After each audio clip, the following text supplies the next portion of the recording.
नमस्कार मित्रों, अब हमारे साथ हैं अशोक चक्रधर जी। सर, आपका बहुत बहुत स्वागत है। और मैं आपसे कल भी मिला था और मैं आपसे यहाँ पर ये जरूर जानना चाहूँगा कि जो ये प्रोग्राम हो रहा है, रंजीत जी का जो इनिशिएटिव है, और उसको आप कैसे देखते हैं? क्योंकि इसमें इसमें सब विधाएं हैं कला की, अभिनय भी है, गाना भी है, और सब म्यूजिक, सब चीज़ें हैं, और आप लोग भी हैं। तो मैं आपसे जानना चाहूँगा कि आप कैसे देखते हैं इस चीज़ को? देखिए, 13 वर्ष हो गए इसको प्रारंभ हुए और मैं तभी से जुड़ा हुआ हूँ। रंजीत मेरे बहुत प्रिय हैं और वो मान देते हैं मुझे उस्ताद वाला, गुरु वाला। वो मेरे पुत्र तुल्य हैं। लेकिन देखिए, ये कारवां चलते चलते ये 13वां साल है और हर साल इसकी जो गुणवत्ता है वो बढ़ती जाती है। आपने कहा ना, सारी कलाएं एक जगह हैं, तो ऐसा पनघट है जिसमें सब पनिहारिने बन के आती हैं कलाएं और यहाँ बैठ के बात करती हैं। फिर अपना पानी खींचा, घड़े में भरा, फिर अपना कुछ उसमें डाल दिया, गायकी ने शायरी में डाल दिया, शायरी ने कहीं और कुछ किया। तो इस तरह से आवाजाही जो है हमारी कलाओं के बीच की, वो जो विरासत के तौर पे हमको मिली है, वो सारी विरासतें मिलके अपनी सियासत नहीं चलाती हैं, वो आसन जमाती हैं और आसन जमा के एक परंपरा प्रदान की प्रक्रिया को संपन्न करती हैं कि हमारी जो ये रवायत है, परंपरा है, इसको हमें नई पीढ़ी को सौंपना है। तो मित्रों, अब हमारे साथ हैं दिल्ली का एक बहुत जाना माना नाम अरविंद गौर जी, जो कि नमस्कार सर, जो आज आपका साहित्य महोत्सव जो है, इसमें आपका एक आज प्ले हुआ है कोर्ट मार्शल। आपका 1600 बार आप कर चुके हैं और बहुत ही अच्छा लगा। तो सबसे पहले तो मैं ये जानना चाहूँगा कि जो ये साहित्य महोत्सव है, इसमें आपने जो आज प्ले करा, उसके लिए आपको क्या लग रहा है, कैसे आप महसूस कर रहे हैं आप? आज जश्न अदब 13वीं फाउंडेशन थी, उसके अवसर पर हमने स्वदेश दीपक का नाटक कोर्ट मार्शल किया। तो कोर्ट मार्शल नाटक अस्मिता का बहुत ही चर्चित नाटक है, जिसको हम जो है पूरे देश के अलग अलग हिस्सों में कर चुके हैं। ये स्वदेश दीपक ने लिखा था और स्वदेश जी बहुत बड़े नाटककार हैं और सामाजिक राजनीतिक विषय पर जो ज्वलंत समस्या हमारे समाज में है, उस विषय पर नाटक है। आर्मी बैकग्राउंड जरूर है, लेकिन सवाल हमारे आसपास समाज के हैं और ऐसे सवाल हैं जो तीखे सवाल हैं और जिनका हल निकलना चाहिए। और दर्शक इस नाटक बहुत पसंद करते हैं, क्योंकि इसमें एक तो अभिनेताओं का अभिनय बहुत ही सदा हुआ है, समझ अच्छी है, नाटक की जो गति है बहुत अच्छा है, बहुत अच्छा नाटक लिखा गया है। हिंदी रंगमंच का ये सर्वाधिक मंचित और चर्चित नाटक है। अच्छा, मैं ज़रूर आपसे ये कहना चाहूँगा कि अब रंजीत जी जिन्होंने इतना अच्छा इनिशिएटिव ये लिया हुआ है, तो आप क्या उनको कुछ कहना चाहेंगे? रंजीत भाई वन मैन आर्मी है, लगातार लगे रहते हैं, इतने बड़े बड़े कार्यक्रम करते हैं और सभी को एक साथ इकट्ठा कर लेते हैं। तो रंजीत भाई की जो नेतृत्व कौशल है वो अद्भुत है। और ऐसे जो हमारे सांस्कृतिक कारवा के लोग जो हैं, देश में बहुत ज़्यादा ज़रूरत है। अभी एक रंजीत है, रंजीत से प्रेरणा लेकर, रंजीत भाई से प्रेरणा लेकर और हों, और देश में ये कल्चर का जो कारवा है पूरे देश के अंदर फैले, आगे बढ़े। और ये बहुत ज़रूरी है कि ताकि हम जो है कल्चर से, नाटक से, संगीत से, नृत्य से, तमाम चीज़ों की विधाओं से हम जब परिचित हो सकें। और मैं दोबारा से उनको फाउंडेशन डे पर बहुत बहुत बधाई देता हूँ, बहुत शुभकामनाएं। धन्यवाद सर, आपका बहुत बहुत। आपने बहुत धन्यवाद जी, शुक्रिया।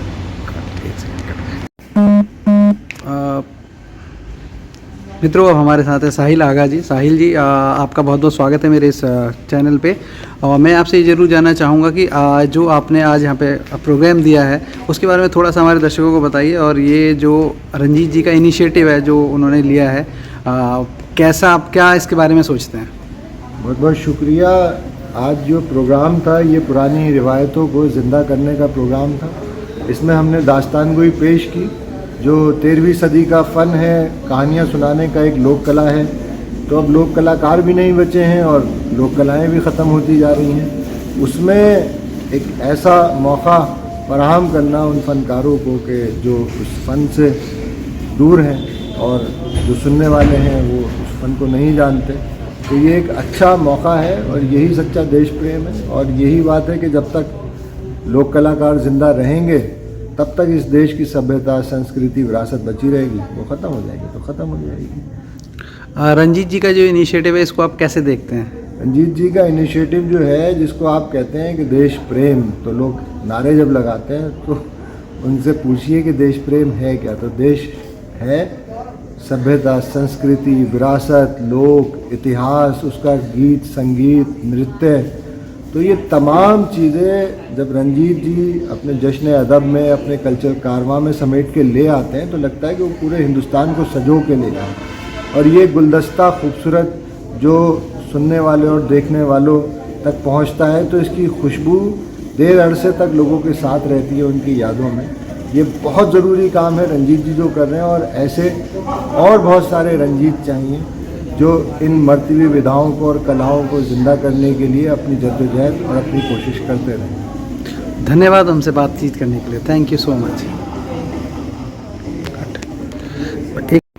क्या आपने कभी मौत को कन्फ्रंट किया है? शायद नहीं, लेकिन मेरा सामना कई बार हुआ है मौत से, जंग के मैदान में भी और कोर्ट मार्शल के कमरों में भी। सामने खड़ी मौत के मार देने वाले वे लम्हे, वे मोमेंट्स जो कभी खून जमा देते हैं और कभी खून में आग लगा देते हैं, सिर से लेकर पैर तक।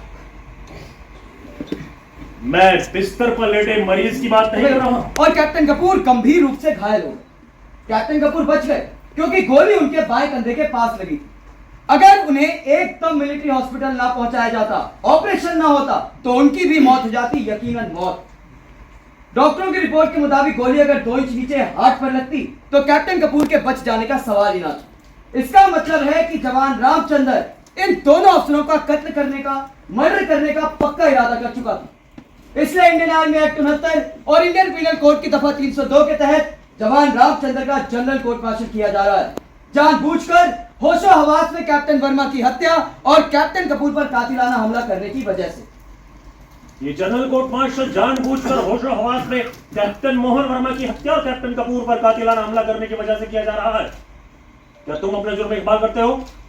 How do you plead guilty और नॉट गिल्टी? सर बैठ जाओ जवान रामचंद्र।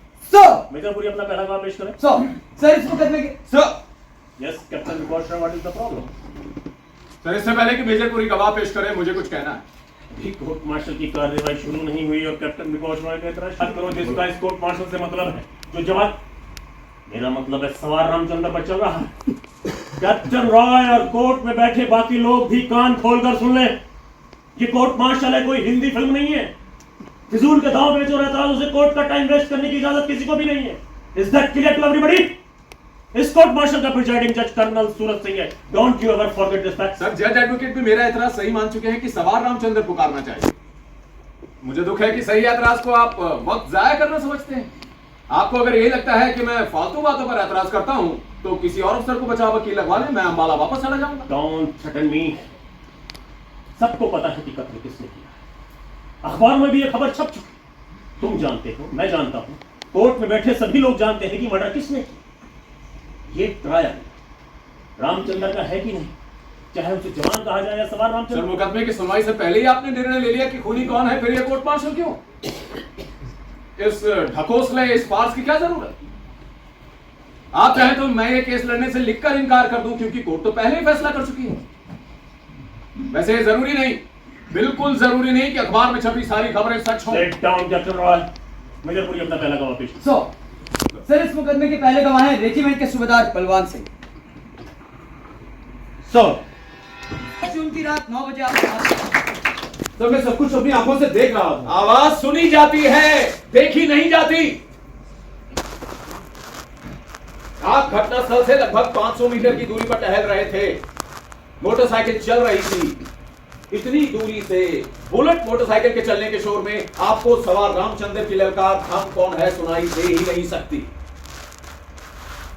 तो मैं सब कुछ अपनी आंखों से देख रहा हूं। सर ये 100 मीटर की दूरी पर टहल रहे थे। मेजर पुरी ने कहा, मान गए आप कि आप 100 मीटर के फासले पर टहल रहे थे। क्या आपने फीते से दूरी मापी थी? मैंने मापी है। आप घटनास्थल से पूरे 510 मीटर दूर थे, 100 मीटर नहीं। और इतनी दूरी से आप सवार रामचंद्र की ललकार हम कौन है सुन ही नहीं सकते थे, बिल्कुल नहीं। सर कैप्टन रॉय गवाह को कंफ्यूज कर रहे हैं, जब रामचंद्र खुद मान चुके। Sorry sir. Go back to your seat.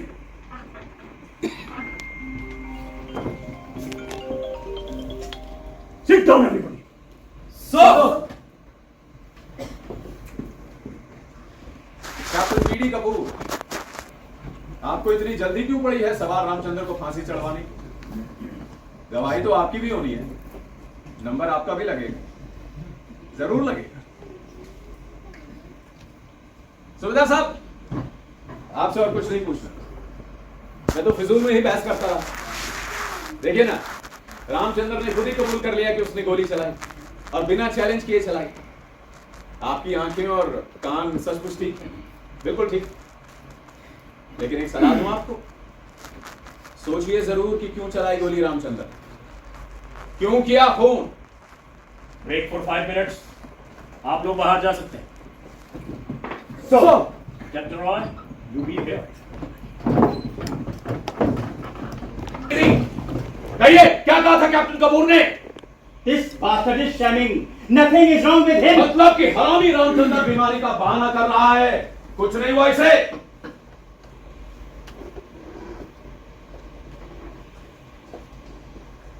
Great,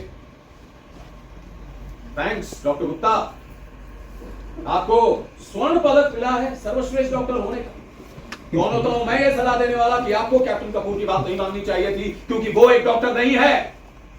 उसने कहा और मान गए आप कि जॉनी हमेशा बीमारी का बहाना बनाते हैं।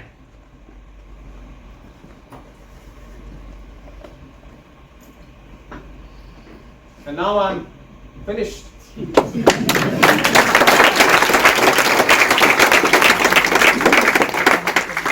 डॉक्टर गुप्ता, अपनी जगह वापस आओ। क्यों खड़े हो अब तक वहां? नमस्कार ऋचा जी, आपका बहुत बहुत स्वागत है मेरे इस चैनल में। मैं आपसे ये ज़रूर जानना चाहूँगा कि आज आपने जो परफॉर्म करा है, आपको कैसा लगा यहाँ पे परफॉर्म करके, और जो ये रंजीत जी का इनिशिएटिव है कि इसमें बहुत सारे जो प्रोग्राम है, इसमें संगीत भी है, नृत्य भी है, कला के बहुत सारे फॉर्म्स इसमें दिखाए जा रहे हैं, तो क्या आपका कहना है और कैसा आपको महसूस हो रहा है? बिल्कुल, जश्न-ए-अदब अपने आप में ही बहुत संपूर्ण ऑर्गेनाइजेशन है जहाँ पर कोई भी आर्ट फॉर्म छूटता नहीं है। और यहाँ पर आप देखेंगे कि कलाकारों का अच्छे से अच्छे कलाकार हैं, यंग आर्टिस्ट हैं, सीनियर आर्टिस्ट हैं, सब लोग यहाँ पर आकर परफॉर्म करते हैं और इतना अच्छा माहौल है और इतना अच्छा ऑडियंस हमको मिलती है कि हमें लगता है कि हमारी जो कला है उसका प्रचार और प्रसार बहुत अच्छे तरीके से जश्न-ए-अदब कर रहा है। तो इस 13th फाउंडेशन डे पर मैं उनको बहुत बहुत शुभकामनाएं दूंगी और ईश्वर से प्रार्थना करूंगी कि वो इसी तरह आगे बढ़ते जाए।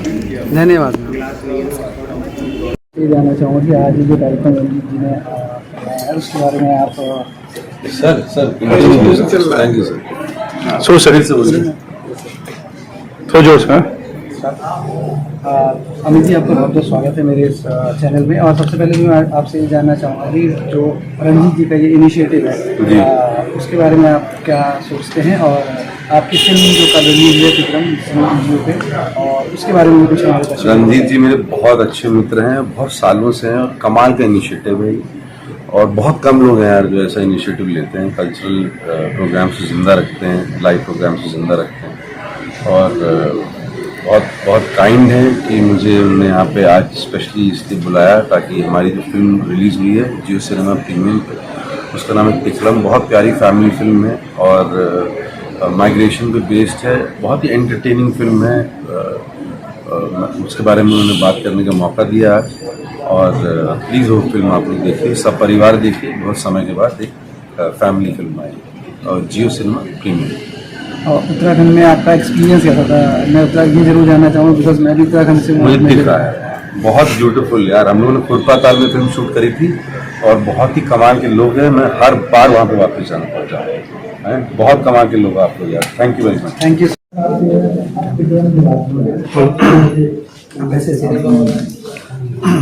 थोड़ा सा वाइड। तो फ्रेंड्स, अब हमारे साथ हैं विवेक जी, जिन्होंने अब जिनकी एक फिल्म रिलीज हुई है अभी तिगड़म जियो पे। सबसे पहले तो आपको बहुत बहुत शुभकामनाएं, आपकी फिल्म अभी आई है तिगड़म।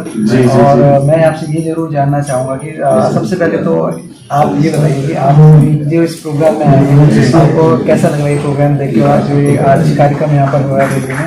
जी, मुझे बहुत अच्छा लग रहा है क्योंकि मैं तो दिल्ली से हूँ। मैं यहाँ 22 साल यहीं बड़ा हुआ और इस एरिया में बहुत आता रहता था। बहुत बड़े सालों बाद आने का मौका मिला। वापस बम्बई से आए हैं इस बार, फिल्म प्रमोशन के लिए आए थे। यहाँ पे साथ में अमित भी है स्टेज पे अभी, तो उनके जरिए आने का मौका मिला और बड़ा अच्छा लगा सब सुन के। जो सब बातें हो रही हैं, थिएटर के बारे में बात हो रही है, सिनेमा के बारे में, आर्ट के बारे में, कल्चर के बारे में, तो ये मुझे लगता है बहुत जरूरी है, इस तरह की बातें होती रहनी चाहिए, क्योंकि अगर बात होगी तभी उसके बाद कुछ कार्य होगा उसके ऊपर। तो बहुत बहुत अच्छा लगा मुझे आके। और थोड़ा सा अपनी फिल्म के बारे में अगर हमारे दर्शकों को बताएं तो। जी, हमारी फिल्म जो है वो एक बहुत छोटी सी कहानी है, लेकिन एक बड़े मुद्दे के बारे में, जिसे हमने बहुत एंटरटेनिंग तरीके से कहने की कोशिश की है। एक बाप है, इसके 2 बच्चे हैं। बाप एक छोटे गांव से बड़े शहर जा रहा है क्योंकि उसके पास काम नहीं है गांव में, और बच्चे जो है वो तिकड़म लगा रहे हैं, जो फिल्म का नाम भी है, तिकड़म लगा रहे हैं हर तरीके की उसे वहां रोकने के लिए। तो एक जो माइग्रेशन का मुद्दा है उसको हमने बच्चों की नजरिए से, गानों के साथ, एंटरटेनमेंट के साथ उस तरीके से देखने की कोशिश की। ग्लोबल वार्मिंग का मुद्दा भी है उसके अंदर जो किया गया है, लेकिन ये मुद्दे जो है ये पीछे हैं। जो कहानी है वो 2 बच्चों की, एक बाप की है। हिंदुस्तान के ज्यादातर परिवारों की कहानी है, क्योंकि कभी ना कभी हर घर से कोई जाता ही है या कोई पीछे छूट ही जाता है। तो ये वो है जो हम दिखाने की कोशिश कर रहे हैं इस कहानी के माध्यम से। थैंक यू सो मच, धन्यवाद आपका बहुत बहुत, आपने मुझसे बातचीत की और अपना कीमती समय दिया। धन्यवाद। तो आपको बहुत बहुत शुभकामनाएं, फिल्म आपकी अच्छी है और चले, और आपको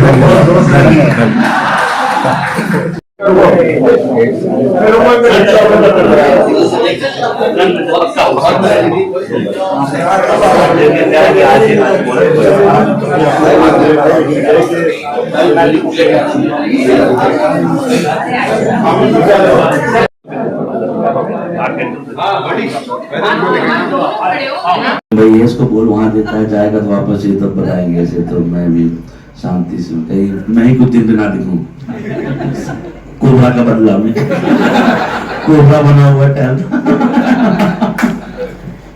जैसे हमारे रमाई साहब एक बात बताएं, पंचायत को लेकर के बहुत चर्चा हुई, बहुत वो हुआ। ये ऐसे सेंटर थिएटर के लोग वहाँ बैठे हुए थे, अभी सब बैठे हुए हैं, रघुवीर मीना गुप्ता, दुर्गेश पाठक, सब एक के बाद एक आ रहे थे। You are from non theatre background. इन दोनों के बीच में, खास करके पंचायत 2 में, जिस तरह से आपने पूरा वो फाड़ करके, जैसे कहते हैं ना, निकल करके बाहर आ गए और सबको वो कर बिल्कुल, फिर अब 3 में भी जैसा वो हुआ, ये कितना मुश्किल था और कितना आसान था आपके लिए कि इन लोगों के बीच में अपने आप को मनवा लेना? भाई मुश्किल, वो कहानी जो लिखी गई थी, उस कहानी का कैरेक्टर मुश्किल आसान था, वो बात बड़ा है मेरे करने से भी ज्यादा। वो चाहे मैं मेरा कोई और भी होता ना, वो जो भी करता अच्छा होता, क्योंकि कहानी ऐसी है कि अगर वो जो नहीं कहते ना कि आज मेरे पास माँ है, बच्चन साहब तो थे ही थे, अगर वो संजीव कुमार भी होते तब भी लाइन उतनी पड़ती जितनी पड़ती है, क्योंकि सीन ऐसा था। नहीं ऐसा सलीम साहब ने एक इंटरव्यू में कहा, नहीं वो मैम उन्होंने कहा था कि हो सकता है कि लोग कहते हैं कि हाँ उनकी जगह कोई और होता, अमिताभ बच्चन साहब इसका, इसी मैं देख के कह रहा, पर ये कि जहाँ पे फिल्म, क्योंकि उस टाइम क्या होता है, उस मोड में आप उस कैरेक्टर के साथ होते हैं, तब आप उसके साथ ही चले जाते हैं। अगर वो फिल्म शुरू से, मैं ऐसे सोचता हूँ कि जैसे लोग रीमेक बनाते हैं, और उसको पाप होता है, बुरा नहीं बनाना चाहिए, क्योंकि रीमेक बनाने से क्या फायदा होता है कि नहीं? वो चीज़ पहले बन चुकी है, जितने लोग देख चुके हैं। अब उसी आदमी को जिसको आपने बहुत हिट करते हुए देखा है, कोई और आदमी को देखेंगे तो आप कहेंगे यार ये वहाँ तक नहीं है। वो खाली आपने पहली बार में आपके लिए, क्योंकि अचंबा वही था, ऐसा नहीं वो आदमी अच्छा नहीं कर रहा है, अपने साइड से 100% दे रहा है।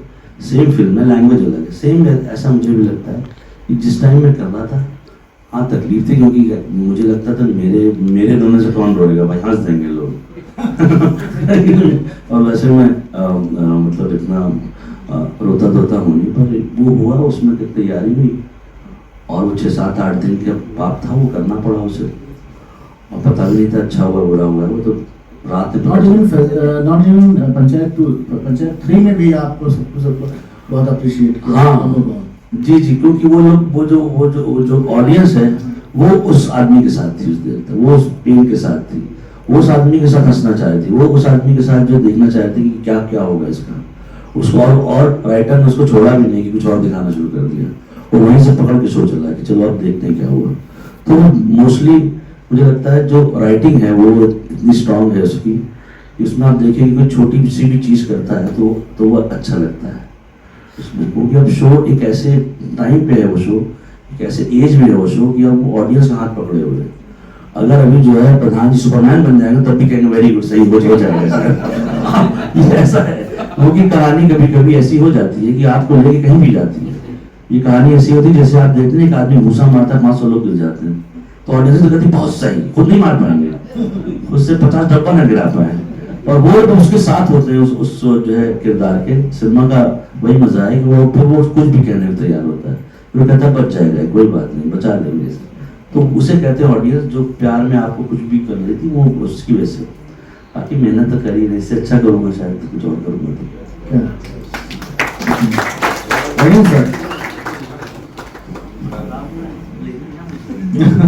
आपके लिए है। अरे सर, आप थिएटर को कहाँ देखते हैं? मतलब अब जिस तरह से जितना मनोज ने मेरे पीछे खड़े होकर नाटक देखी, भाई पीयूष को भी बताना नाटक चुपचाप देखना है। तो ये नाटक के अलग अलग दौर हुए हैं, हमने वहां से प्रारंभ किया, फिर बेसमेंट बंद हुआ और बहुत सारे अलग अलग जगह पे हमने किए।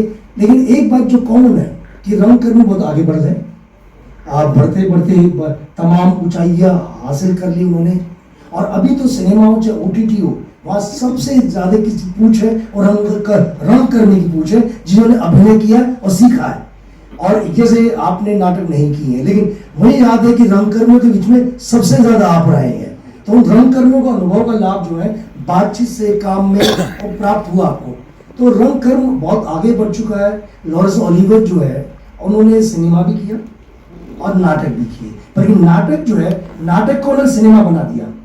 तो ये जो एक हमारे बीच में जो पुल बना, कलाओं के बीच में जो पुल बनता है मल्टी आर्ट के बीच में, वो उसका प्रारंभ अभी हुआ है, जो अपने आप में बहुत अच्छा है कि जहाँ पर हम अपने कलाकार को उनकी जगह भी मिल रही है, आगे मिल रहा है। और सिर्फ एक कि सब कुछ बड़ा है, लेकिन क्या है कि जो पूरा ढांचा था, ढांचा ऐसे ही है। मैं आलोचना नहीं कर रहा हूँ सरकार का। इसी बात में पूछना चाहूँगा, जिनका आप जिक्र कर रहे हैं, ये बड़ी बड़ी बातें करते हैं कि यहाँ से रंगकर्मी को ऐसा होना चाहिए। हम तो आपकी तारीफ करते हैं और हम तो कह रहे हैं कि दुनिया में हर रंगकर्मी को आपके जैसा होना चाहिए कि जिसने इतना स्ट्रगल किया और अपने बच्चों को हर जगह फैला करके ऐसे ऐसे आर्टिस्ट दिए हिंदी सिनेमा को। लेकिन उसके बाद मतलब जो है, उसके बाद ये लोग ये बात करते हैं कि ऐसा हो गया, इस तरह से होना चाहिए, इसमें पैसे नहीं है, भला हमको मदद करनी चाहिए। और ये कपिल शर्मा में शो में कहते हुए नजर आएंगे, लेकिन यहाँ बैठ कर कोई बात नहीं करना चाहेंगे, क्योंकि वो बात करना चाहते हैं अपनी जो है कि उनके कमर्शियल एस्पेक्ट्स क्या हैं। इस पर आपका क्या कहना है? कठिन सवाल है। देखिए जड़े, जैसे मेरा मानना है कि अगर जैसे सर बैठे हुए यहाँ पर, कितने विद्यार्थी आकर वापस उन चीजों से जिनसे गुजरे हैं, उनमें आने वाली पीढ़ी की मदद करना चाहते, नहीं करना चाहते, बहुत कम है। ये उदाहरण IIT वालों ने पैदा किया। चाहे IIT कोई भी अपने उनका अलुमनाई है, वो बहुत मदद करता है, काम करता है, अद्भुत काम करता है। तो मैं तमाम रंगकर जो आगे जा चुके हैं, चाहे अमिताभ बच्चन ने भी नाटक किया, यहाँ बैठे नाटक करके पहुंचे आगे। मैं हमेशा कहता हूँ आप एक बार मुड़कर नाटक के बारे में देख लीजिए। नाटक को आपकी जरूरत है, आपकी प्रेजेंस की जरूरत है, आपके उत्साह की जरूरत है। आप आकर बच्चों के कंधे पे हाथ भी रख दें तो वो भी उनको एक मदद करेगा। तो बहुत सारे रंगकर्मियों ने करना प्रारंभ किया है। पीयूष जब भी दिल्ली आता है और पहले पूछ भाई कहाँ पर हो, कैसे हो, और कौन जाता अपने, ऐसे बहुत सारे अभिनेता है जो अपने काम कर रहे हैं इकलौता। हम उनको पकड़ पकड़ लाना चाहते हैं, हम चाहते हैं सब आए, उनके उसके माध्यम से भी आए। तो ये तो रहेगा। तो लेकिन मुझे लगता है कि ये जो बंबई में, जैसे आपने आराम नगर का जिक्र किया, एक बहुत बड़ा उदाहरण है। आराम नगर भारत की क्या दुनिया के रंगमंच में एक ऐसा उदाहरण है जो कि एक टेस्ट ट्यूब की तरह, लेबोरेटरी की तरह है। बम्बई में पहले रंगमंच जो था, वहाँ बड़े कलाकार काम करते थे, जिसमें जो हमारे रंगकर्मियों की पहुंच, एंट्री बिल्कुल नामुमकिन थी। जहाँ पर वे पहुंच पाते थे, जहाँ पर लगता था कि भाई ये पहुंच गया, इसके साथ काम कर ले। लेकिन पिछले जैसे मेरी एंट्री वहाँ पर 7-8 साल पहले हुई, 7-8 साल पहले मेरी एंट्री हुई, तो हमने देखा कि आराम नगर उस समय जो है कास्टिंग प्रोडक्शन के क्षेत्र में आ रहा था, रिहर्सल की जगह थी। तो हमने वहाँ किया कि हम सिर्फ नाटक करेंगे, प्योर नाटक करेंगे, नाटक की ही रिहर्सल करेंगे, नाटक को ही आगे बढ़ाएंगे, हम इसमें बाकी चीजें नहीं डालेंगे। और देखा, और उसका परिणाम क्या हुआ, छोटे छोटे जगह पैदा हुए। आज आराम नगर एक ऐसी जगह है पूरी दुनिया में जहां पर 40-45 थिएटर ग्रुप अपनी जगह के साथ नाटक कर रहे हैं, लगातार नाटक करते हैं। कोई शाम नहीं होती जब नाटक ना होता। तो बम्बई अब एक जो है कलाकारों की ऐसी जगह बन गई है, बहुत सारे अनट्रेंड कलाकार जाते हैं, सपने लेकर जाते हैं, वो पहले भटकते थे, संघर्ष होता था, ढूंढते थे, यहाँ से वहाँ भागते थे। अब उनके लिए एक ऐसी जगह मिल गई क्योंकि शाम को दोपहर में जाकर बैठ सकते हैं। तो एक नया एक्सपेरिमेंट हम लोगों ने बम्बई में किया और ऐसा एक्सपेरिमेंट जो दुनिया भर में होना चाहिए। दिल्ली में पहले से था, दिल्ली में रंगमंच की ट्रेनिंग बहुत अच्छी है और उसकी दुनिया, उसके जादू, उसके शहर तक पहुंचने के लिए ज़रा वक्त दरकार है, मगर वक्त मुख्तसर, और उस मुख्तसर वक्त में शहर तारी करने के लिए चाहिए सरस्वती का आशीर्वाद, हज़रत अमीर खुसरो की दुआएं और आप तमाम गुरुजन और चाहने वालों का प्यार। ये दास्तान तक़सीम इश्क, ये जब आप सुन रहे होंगे तो आप आखिर में समझेंगे कि ये इस वक्त क्यों सुनाया गया। शुरू में आपको लगे कि ये तो थोड़ा पुरानी बात है, लेकिन ये इस वक्त क्यों सुनाई जा रही है, ये आखिर में आप इस पर पहुंचेंगे।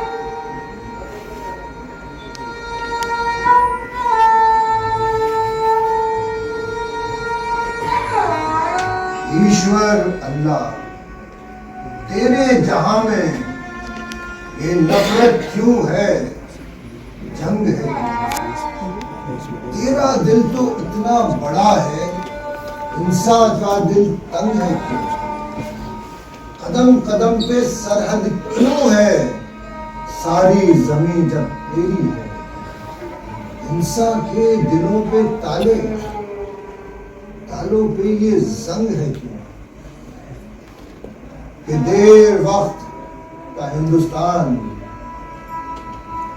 हिंदुस्तान की एक सच्ची दास्तान जिसे लोगों ने जिया, वो तिलिस्म, वो अमर, वो जादू कि जो जिंदा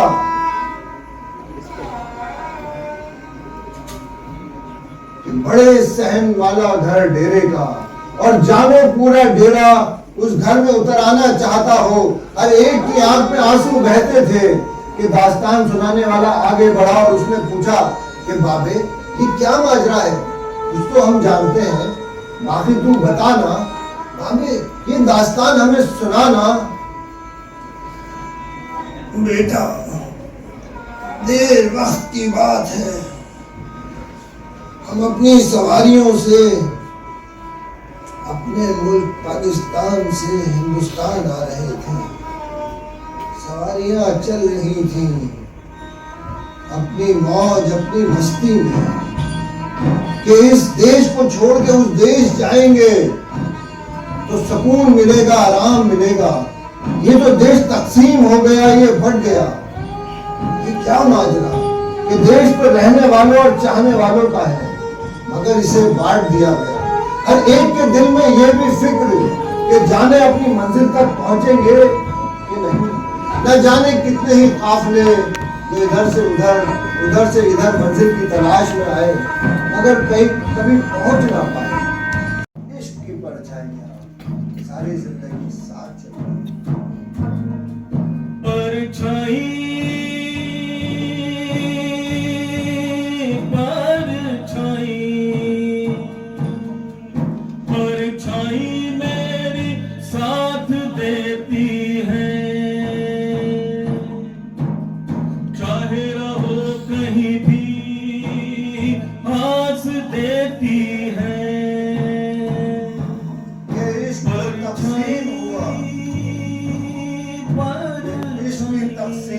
आज भी जारी है, हमेशा तारीख ने ये दौर देखा, ये सदमा देखा, ये दास्तान देखी कि जब लम्हों ने खता की और सदियों ने सजा उठाई। तकसीम आज भी जारी है। हर जुबान में शहर के नाम पे, मजहब के नाम पे, लिबास के नाम पे इश्क तकसीम होता रहा और होता रहा। ना मिले कोई सजा कि हर इंसान दूसरे इंसान की परछाई है। सब उस आदम की औलाद है। सब विश्व एक कुटुंब है। सब एक दूसरे की परछाई। कभी जुदा होती है, नाव कभी जुदा होती है, ना खुद जुदा करती है। परछाई